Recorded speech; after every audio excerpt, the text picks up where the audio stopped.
भाग दुसरा.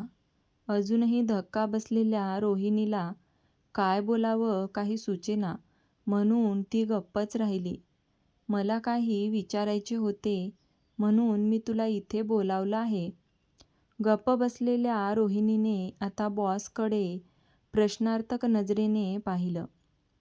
तुला इथेच काम करायचे आहे माझ्याबरोबर की पॅरिसला यायचे आहे? विचार न करता रोहिणीने लगेच मान हलवली. तिच्या भूतकाळाने भरलेल्या ठिकाणी तिला पुन्हा पाऊल ठेवायचं नव्हतं आणि ती कधी ठेवणारही नव्हती. जी जागा जिथे तिने तिच्यावर खूप प्रेम करणारा माणूस गमावला, तसेच ती जागा जिथे तिने इतक्या चुका केल्या. आय एम सॉरी सर, मी नाही येऊ शकत, रोहिणी कुजबुजली आणि तिनं मान खाली घातली. रोहिणीला आपल्यासोबत पॅरिसला यायचं नाही असा अंदाज प्रताप चौधरीने लावला होता. रोहिणीला पॅरिसमध्ये पाऊल ठेवायचं नाही हे त्याला चांगलंच ठाऊक होतं, कारण तिच्या म्हणण्यानुसार हे शहर तिच्या भूतकाळाने भरलेलं होतं.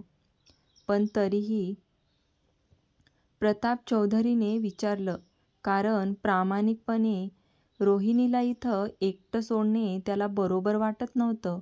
शिवाय जो माणूस त्याची जागा घेईल तो थंड स्वभावाचा होता आणि थोडासा चिडखोरही होता.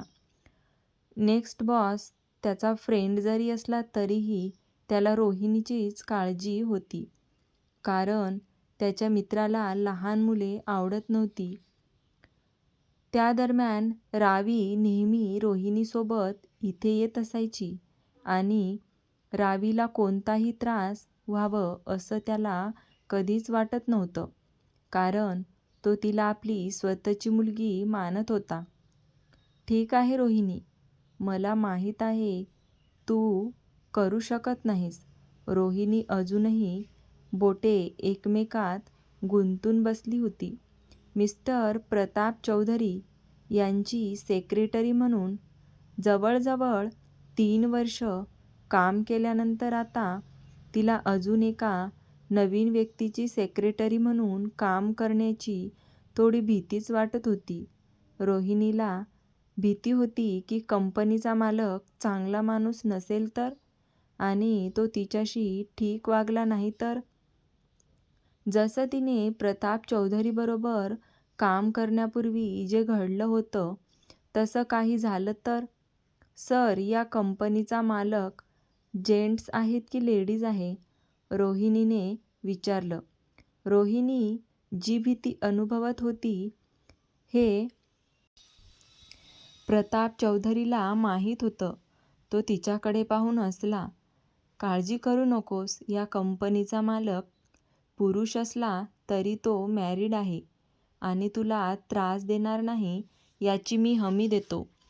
तिला शांत करण्यासाठी तिच्या हाताला चोळत तो म्हणाला. हो, जरी तो थंड आणि थोडासा चिडखोर असला तरी पण जोपर्यंत तू त्याच्यासोबत चांगलं काम करशील तोपर्यंत तो तुला काही करणार नाही.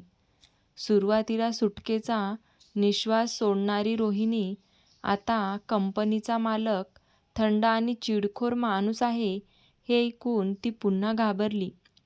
तुला भीती वाटत असेल तर माझ्यासोबत ये, हो की नाही रौनक? बराच वेळ गप्प बसलेल्या आपल्या पर्सनल असिस्टंटला प्रताप म्हणाला. हो, तुम्ही मिस्टर चौधरीबरोबर जायला हवं, रौनक हसत म्हणाला. पण रोहिणीने मान हलवत उत्तर दिलं. ठीक आहे, त्याचा विचार करू नकोस. तू आता कामावर परत जा.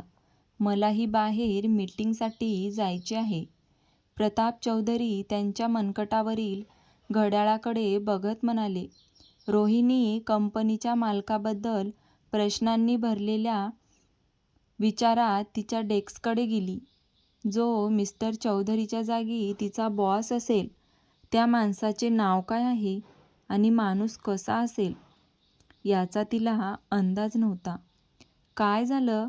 मिस्टर चौधरीने तुला कशासाठी बोलावलं होतं? रोहिणीला तिच्या बॉससोबत बाहेर आल्याचे पाहून दिव्याने विचारलं. ते आता लिफ्टमध्ये गेले. त्यांनी सांगितलं की ते पॅरिसमध्ये शिफ्ट होत आहेत. रोहिणीने थकल्यासारखे उत्तर दिले. काय?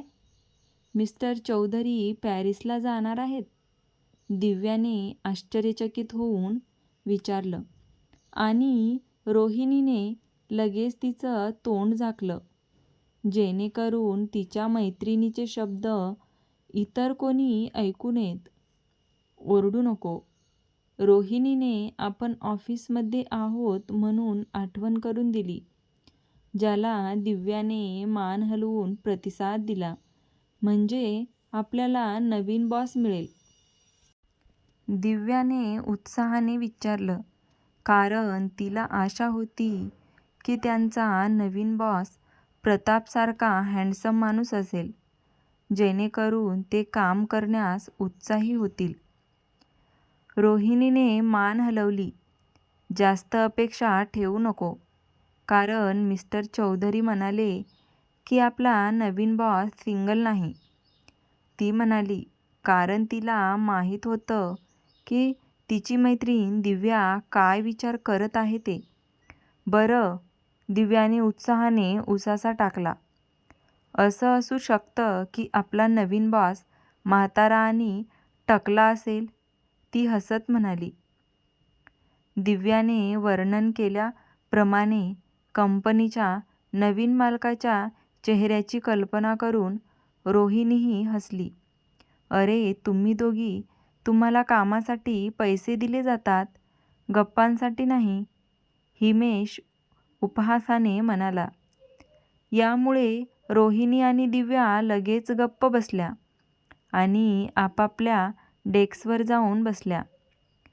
रोहिणीने तिच्या शेजारी उभ्या असलेल्या हिमेशकडे पाहिलं. फायनान्स हेड असलेल्या या माणसाने नेहमीप्रमाणे तिच्याकडे स्वारस्याने पाहिलं. रोहिणी, मिस्टर चौधरीची पॅरिसला बदली होणार हे तुला माहीत आहे का? रोहिणीने मान हलवत उत्तर दिलं. कारण खरे सांगायचं तर तिच्याशी नेहमी फ्लर्ट करणाऱ्या या माणसाशी बोलताना तिला अस्वस्थ वाटत होतं. तो नेहमीच तिच्याबरोबर उद्धटपणे बोलत असायचा. लवकरच तुझे शुगर डॅडी निघून जातील आणि मला आशा आहे की तू माझ्या ऑफरचा विचार करशील. तू तयार असशील जर तू जे काही मागशील ते मी देईन. हिमेश हसत हसत तिच्या सुंदर शरीराकडे बघत म्हणाला. मुलगी असूनही ती अजूनही मॉडेल प्रमाणे मेंटेन होती. Watch your mouth. रोहिणी आपला राग दाबून ओरडली. मी तुला किती वेळा सांगितलं असेल, तुला जे हवं आहे ते तुला कधीच मिळणार नाही. तू माझ्याविषयी काहीही विचार करत असशील तरी मी तशी नाही, रोहिणी चिडत म्हणाली. रोहिणीचा सुंदर चेहरा प्रयत्न करत हिमेश थट्टा करत हसला, पण रोहिणी लगेच बाजूला झाली. सगळ्यांना आधीच माहीत आहे की तू मिस्टर चौधरीची गर्लफ्रेंड आहेस ते, कारण आतापर्यंत मिस्टर चौधरी तुला सर्वांसमोर त्यांची गर्लफ्रेंड म्हणून स्वीकारू इच्छित नाहीत. तिला या लग्न झालेल्या पुरुषाशी वाद घालायचा नव्हता. तिने आपला सेलफोन घेतला आणि तो हिमेशला दाखवला. जर तुला अजूनही मला त्रास द्यायचा असेल तर मी तुझ्या या वागण्याची तक्रार मिस्टर चौधरीकडे करायला मागेपुढे पाहणार नाही, रोहिणीने धमकी दिली. हिमेश, जो या धमकीला घाबरला होता, तो रोहिणीला सोडून जाऊ लागला. तो एवढं तरी समजूतदार होता की जर त्याने एका महिलेला त्रास दिला तर त्याला आपली नोकरी गमवावी लागणार होती. चीप वुमन, हिमेशने ती जागा सोडण्यापूर्वी बडबड केली. त्याची बडबड ऐकून रोहिणी फक्त उसासा टाकू शकली, कारण एक दोनदा नाही तर तिला खूप वेळा हे म्हटले गेलं होतं. ती राहत असलेल्या शेजारच्या परिसरातही अनेकांच्या नजरा रोहिणीकडे ती सिंगल पॅरेंट्स म्हणून असलेल्या स्थितीमुळे कुत्सित नजरेने पाहत होते. तिच्या सौंदर्यामुळे स्त्रियांना तिचा आणि नेहमी तिच्याकडे स्वारस्य असलेल्या पुरुषांचा हेवा वाटत होता. या सगळ्यात तिची काही चूक नसली तरी ती काही करू शकत नव्हती, कारण ती एकटी होती. कशी वाटली तुम्हाला आजची ही कथा? आवडली असेल तर कथेला लाईक, शेअर आणि चॅनलला सबस्क्राईब करायला विसरू नका. कथा आवडली असेल तर कमेंट करून नक्की सांगा. पुढचा भाग आपण लगेच पाहणार आहोत.